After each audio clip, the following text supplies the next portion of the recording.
Pour l'industrie avicole mondiale, l'incidence de la bronchite infectieuse constitue une préoccupation économique majeure.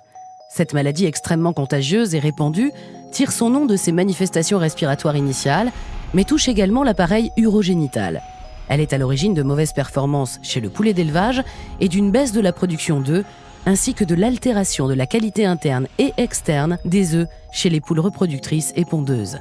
De plus, l'oiseau développe une sensibilisation accrue aux infections secondaires, pouvant induire un taux de mortalité plus élevé et une augmentation de l'utilisation des traitements antibiotiques. L'agent de la maladie est le virus de la bronchite infectieuse ou virus BI et se transmet par inhalation d'aérosols par les voies respiratoires supérieures. Le virus BI présente un nombre caractéristique de spicules à sa surface. Il s'agit là de protéines qui jouent un rôle important dans l'apparition de l'infection et dans la réponse immunitaire correspondante. Une fois dans l'organisme de l'oiseau, le virus BI atteint rapidement ses cibles primaires, la trachée et les bronches. Les voies respiratoires supérieures sont tapissées de structures mobiles semblables à des poils, les cils. On trouve parmi eux des cellules productrices de mucus, appelées cellules caliciformes. Conjointement à celles du mucus, l'action des cils offre une protection efficace contre l'invasion de nombreux agents pathogènes.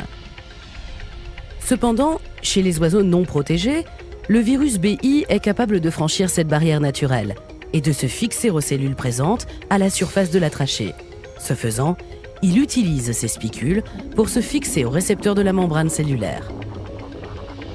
Puis, le virus s'introduit à l'intérieur de la cellule. Là, il se multiplie et infecte ensuite d'autres cellules qui, à leur tour, produisent encore plus de virus. Suite à l'infection, les cellules perdent leurs cils. Ainsi, la barrière naturelle contre l'invasion d'agents pathogènes est progressivement détruite, ouvrant la voie aux infections secondaires par d'autres virus ou bactéries pathogènes.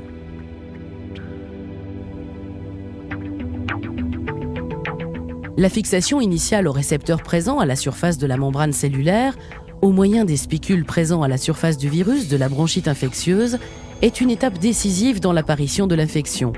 Si la fixation peut être empêchée, l'infection ne se produit pas. La vaccination, si elle est réalisée au bon moment, est un moyen d'y parvenir. Elle permet la mise en place d'une réponse immunitaire rapide, basée sur une immunité locale de la muqueuse avec production locale d'anticorps et sécrétion de ces derniers dans le mucus.